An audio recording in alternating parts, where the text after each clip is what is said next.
numerous occasions on this show, we've talked about how HBCUs have been, frankly, cheated out of resources from the day they were actually started. Well, let's go to Tennessee, where Dr. Carr's alma mater, Tennessee State University, they need more than $420 million to address urgent deferred maintenance on the campus the next 10 years. In a memo from the Tennessee Higher Education Committee, the campus mechanical, electrical, and utility systems require immediate upgrades in addition to several new academic and service buildings. $337 million of those dollars are for critical projects that demand improvements in the next 5 years. In April, it was reported that the state government may have withheld funding over 70 years, totaling more than $544 million to Tennessee State.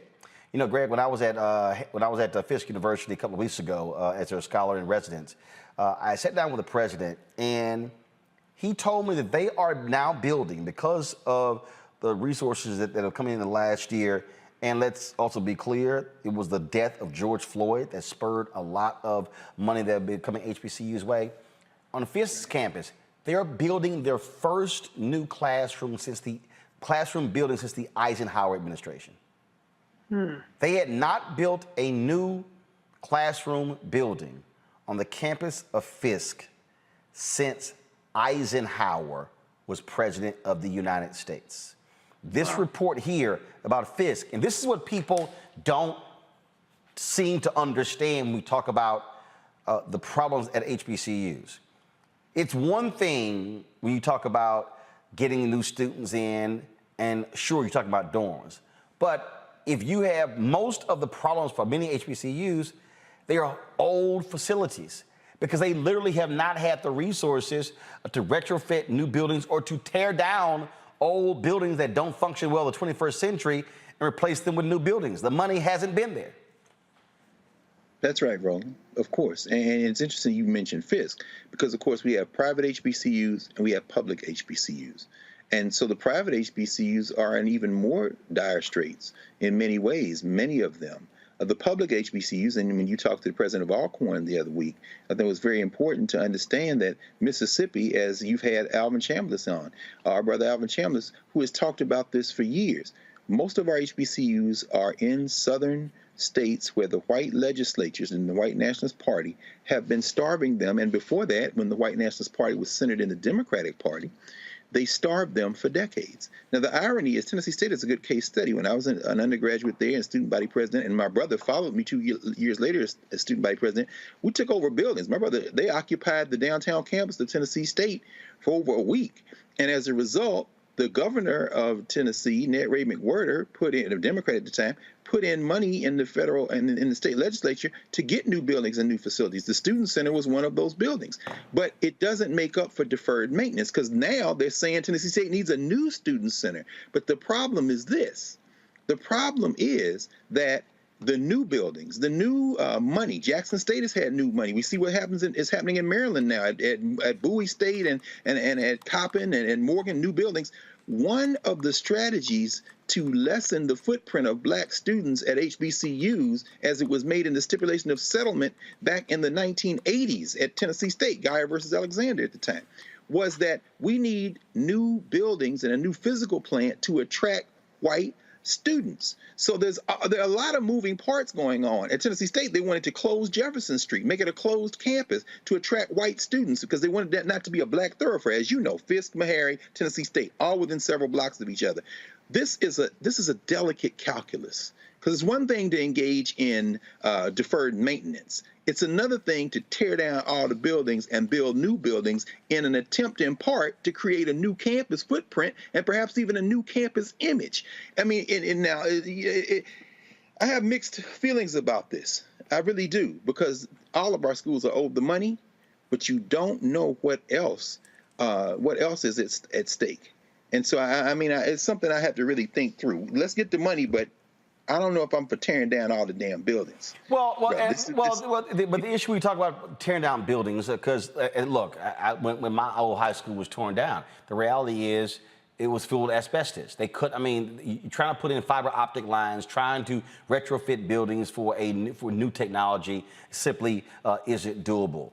And we talk about what has been happening here, Dr. Turner. I look at the Ayers versus Fordyce case. Alvin Chambliss fought that. Got $500 million for the HBCUs there in your state of Mississippi. And what we've seen again where these states have been withholding the resources. The reality is this. Students aren't just choosing schools for the name. Facilities matter. That's why you see the arms race in football. It's a facilities race.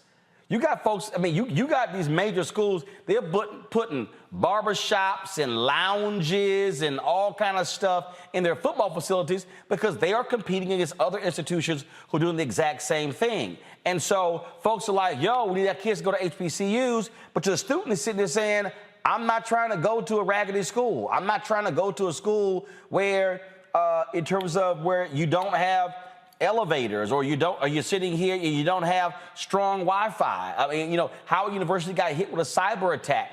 Other people have gotten hit. And so this is also a part of this battle when it comes to HBCUs and for these public institutions. This is where, listen to everybody who's watching, why I keep telling you, you got to get off your ass and stop whining and understand that when you don't show up at the state legislature to demand the money every legislative session, then the Tennessee states of the world don't get their fair share. The Texas Southern Universities, the Prairie View A&M Universities, the Alcorn State, Southern, Grambling. And that's the thing. I'm always trying to get people to understand, connect the damn dots. Mm-hmm. Yeah, so one thing we got to realize is that if we don't work harder to have a seat at the table, then a lot of times we're on the menu. And I'm glad you referenced the Ayers case because I was going to mention that. So I'm a graduate of Jackson State. So here in Mississippi, you know, we're thankful for the Ayers case because before that, you know, you had schools like Jackson State, Alcorn, Mississippi Valley that were getting significantly less funds compared to Ole Miss, compared to Mississippi State, compared to University of Southern Mississippi. And I just sat down. I was at a bar getting something to eat about a month ago. There was an older white gentleman that was sitting next to me. And, you know, it's always interesting because, you know, they meet me and they find out I'm a doctor and they find out how successful I am in their eyes. And it's like, you know, how did you get to where you are? And before I even allowed them to begin to put me on a pedestal, I explained to them that I'm an exception to basically a system that made it very difficult for me to get to where I am. Like I was never, you know, the smartest student in the classroom, or at least I wasn't given the resources to be able to be prepared to be the smartest student. I went to an all-black school from first grade to ninth grade at Port Gibson, and we didn't have any real animals in our lab. We only had one foreign language that was being taught. We moved to Vicksburg, and at that school, it was about 50% black and white. And we had 4 languages. We had real animals in the lab. And it was the first time that for me, I realized that, hey, something is not equal here. So I went on to Jackson State and found out about the Ayers case. I'm like, man, this thing is serious. So we hear Coach Prime, Deion Sanders talking about leveling the playing field, but it's not just in athletics. It's in academics and it's in everything. How can we, this is what I had in this conversation with this man who's sitting there trying to tell me that, you know, there's no racism in America. There's no racism. Like, you know, what are you talking about? I say, if you all are starting from the 30-yard line, how can you all expect us to score touchdowns at the same rate that you're doing? If we don't level the playing field, how are we going to help protect that young black man from breaking into your car that you're going to be complaining about, that y'all sit back in y'all affluent and fancy neighborhoods and complain about as far as the crime in the city? We got to equal the playing field by providing equal resources. So fortunately, we have been able to get funding since the Jackson State, since the Ayers case. I've been able to participate in summer enrichment programs. Matter of fact, I did one at Fisk University and had a chance to get some experience there before I was accepted at Mahir Medical College. And because of resources, Jackson State is doing better. But you see things like Deion Sanders talking about, hey, you know, let's get names on the back of our students' jerseys. They don't have that at Jackson State. Those little things matter as relates to being marketable. Another thing I want to mention, because it is multifactorial, as alumni, we have to make sure that we're giving back as well. Yep. Because when it comes to HBCUs, I think only about 5 to 7% give back at the public universities and about 10% at the private. We got to make sure we're doing so. I just came back from Nashville, went to Mahir, and I went straight to alumni fairs. That was my first stop to make sure I can pay my dues, to make sure that I can be a part of the solution and not a part of the problem. And before I left, I told the president, the next thing I'm going to do is work on establishing a scholarship fund so we can make sure we do what we need to do. Yes, we can continue to fight for equal distribution of funds, but Jackson State and Tennessee State, they filled that stadium in Memphis. I was at Ruth Chris and sitting next to George and had a great conversation about all of that. But I want us to have the same energy when it comes to the education side as well. You know what, Reese, what really drives me crazy is when people don't pay any attention whatsoever and who just don't know. This woman, Marjorie, on YouTube, she thinks she's trying to check me by saying, Roland, a cyber attack, that's not infrastructure. Oh, yes, it is. What the hell are you talking about? Yes, it is. Don't do it, Roland. When you do not have proper security for your IT, that's infrastructure. That's right. You have to have structure, strong systems so they can't be broken into. It's infrastructure. Where do you think IT is installed? You have fiber optic lines, infrastructure. I mean, please, folks, can y'all just stop saying silly stuff and you don't know what you're talking about? And what I'm discussing for you right now is one of the biggest complaints on HBCU campuses. Absolutely. Because you're talking to somebody who's actually been to more than 60 of them. Okay? Roland's been there. Do a roll call. Lincoln University in Pennsylvania, been there. Wilberforce, Central State, been there. Florida Memorial, Bethune-Cookman, FAMU, been there. Alcorn State, been there. Southern Grambling, been there. PVTSU, been there. Want to go to some other states? Want to go to Missouri? Want to go there? You want to go? Y'all, don't try me. That is infrastructure. And students who are accustomed to fast Wi-Fi, they not trying to have AOL dial-up, Netscape dial-up speeds when they go to college. That is also infrastructure. And if you're a private HBCU and you do not have the money to invest 5 to 10 million to upgrade your IT infrastructure, guess what's going to happen? When mama and daddy and their child visit and they sit here and go, why in the hell can't we get online? Why can't, and they ain't talking about just in the room. They talking about anywhere on campus. They going to say, baby, we going to go somewhere else. Marjorie, it is infrastructure. Reese, go ahead. Yeah, absolutely. It's infrastructure. I mean, look at Vice President Kamala Harris. She's tasked with expanding broadband access throughout the country, particularly in rural areas, as part of the infrastructure package. So that's a misconception. I don't know if perhaps she was being defensive and wanted to say that Howard University is not deficient in some way. No, what is it? She was wrong. No, she was wrong. Okay, she was just wrong. Yeah, and I don't think there's any reason to be defensive about that comment. It's just a fact. There was a ransomware attack on Howard University. To clear up another misconception, though, I've seen this very frequently recently, and even in the comments. Donald Trump did not provide HBCUs unlimited resources, and this is something. And he did not personally, with any kind of particular investment in HBCUs, increase the funding. I've said this many times, and I know people will be upset that I said it, but it was actually Vice President, then Senator Kamala Harris, who actually secured a 14% increase in HBCU funding. That increase is the increase that people have falsely and incorrectly attributed to Donald Trump. It was what Kamala Harris fought for.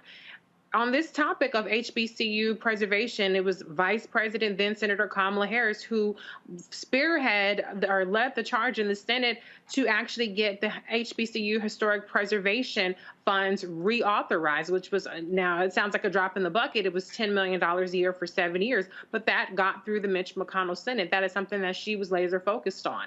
Even though the report said that they needed $800 million or $755 million as 1998, that was when that came out. But that was something that she championed. And so my point is, it's very important to understand who the players are in terms of getting the resources as well as obstructing the resources. Because in the case of TSU, and we have the same case in Maryland as well with Larry Hogan. Sorry, yeah. I should know that. Larry Hogan blocking the funds, blocking the settlements. There's money that's owed to TSU. This isn't a matter of mismanagement. Well, he blocked the funds, and he vetoed in the last year. He vetoed it. Then they came back to the new session, and then it was passed again. And then they overrode the veto, and so that money is actually, that settlement is going to actually go to institutions finally. Right. There in Maryland, thankfully. But my point is this: it's a similar situation. I don't know if it's particularly the governor there, but there's a similar situation where money is being withheld from TSU, more than enough money to cover this. So I don't want people to hear this story and think that there's some sort of deficiency or mismanagement of funds on the part of TSU. If they were given the money that they were actually owed from the state of Tennessee, we wouldn't have this issue. So yeah, which this is where we need, but we need our people also to show the hell up and in mass at the state legislature, standing up for TSU. That's right. That's right. Yeah. And that's the thing that bugs the shit out of me. And again, take it from somebody who's from Houston. I went to Jack Yates High School. Texas Southern University is literally right across the street. The only time TSU alumni showed up is when they were talking about supposedly merging TSU with the University of Houston. And I was sitting there as a middle school student, as a high school student, as somebody who saw it in college and then who covered it when I ran Houston Defender. It was mind-boggling. I'm like, where the hell y'all asses at when there's not controversy? Like, they need, TSU needed 2,000, 3,000, 5,000 people going to the state capitol for funding. Mm-hmm. And so as black people, we've got to stop only showing the hell up when something is on the verge of being shut down. It's true. When I spoke, I spoke at Southern. The first time I spoke at Southern, and this is not picking on Southern, but it was in the speech. I sat there and said, how many of y'all have been to the state capitol to demand an increase in funding for Southern? I said, the goddamn state capitol is 3 miles from the campus. Mm-hmm. Yeah. And I was like, I'm sorry. I'm like, folks, this is the reality. Let me be real clear with y'all. White folks who graduate from Texas A&M go to Austin. When the Senate Education Committee and the House Education Committee are meeting to vote on funding, they're there. And I'm saying this has to be a natural part of our involvement. So I keep telling y'all, stop just talking about voting. If you're not showing up at the city school board meeting, don't show up when your school's on the closure list. Mm-hmm. Don't show up when it's something revolving around athletics. You've got to be present and accounted for. And if any black folks in Tennessee right now should be mobilizing like y'all were when they had that voter bill, y'all should be mobilizing, saying, where the money for Tennessee State? Roland, maybe, now with Black Star Network, it's probably worth thinking about another one of your famous roundtables and forums on this issue. I think in many ways the HBCU conversation really has to address the fact that in the post-desegregation era, HBCUs have really seen an erosion of a full understanding and fighting for our purposes. And I say that again, when I was an undergraduate, we marched to the state capitol. And the reason that so many public HBCUs are in state capitals is because, of course, after the Civil War, during Reconstruction, they were placed there as Black people moved into those areas and came to those areas. But after segregation, what these state legislatures realized is that these strategically located HBCUs could be converted into very useful, cost-efficient, and cost-effective conduits for their people to get degrees. Jackson State, Florida A&M, Morgan State, I mean, you know, you name it, Tennessee State. And as a result, in 1979, there was a similar attempt to merge the University of Tennessee, Nashville with Tennessee State. There would be no UT Nashville, except they set it up because they didn't want to go to Tennessee State. Once they realized that those walls of segregation came down, they merged the institutions, but thanks really to the astute leadership of Fred Humphreys, the late Fred Humphreys, our frat brother, just made transition when he was president of Tennessee State. For the first time in American history, in a merger, the Black school took over the white school, the great Avon Williams, the attorney. I'm bringing all that up to say that our HBCUs, our public HBCUs in these state capitals around the South, are seen as soft targets often for creating executive MBA programs, online programs, for government workers who work in the state capitals. And Black folk have to understand that they won't go out of business. They're going to be overrun and taken over. So I think this is a conversation that will be interesting to have you moderate and jump in a conversation with HBCU presidents. And not only that, folks who know about the long history, because this is chess. And it's very important for us to understand that. Finally, in Maryland, what you saw was one of the reasons the judge, as you reported on at the time, was so hot as hell on the University of Maryland is because the executive MBA program that was given to Morgan State to grow its footprint, the University of Maryland created one which is reanimating that dual system of higher education. And when asked about it, they said, take us to court. We don't give a damn. This is real warfare in terms of higher education. And the people that will suffer are our children. Those public HBCUs are cost effective, and they've been doing that job for a long time. And they could very easily be taken out of our hands if we go to sleep on this. It may be something Black Star probably can put together, man, because I don't think we get it. I don't think we get it. You're helping us get it right now, but I don't think we get it, man. Trying to get people to understand, which is why we implore y'all. We always try to connect the dots to understand what is going on when it comes to public policy, how all these things work together. Folks, back to our Roland Martin Unfiltered video in just one moment. It's time to be smart.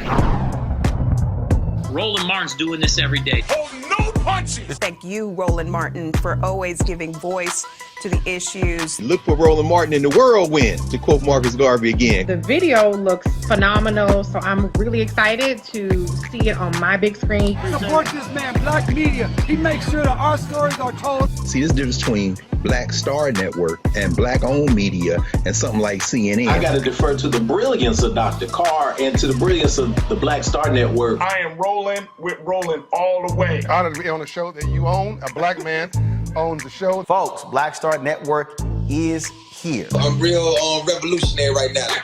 Roland was amazing on that. Stay Black. I love y'all. I can't commend you enough about this platform that you've created for us to be able to share who we are, what we're doing in the world, and the impact that we're having. Let's be smart. Bring your eyeballs home. You can't be Black-owned media and be scared. You dig?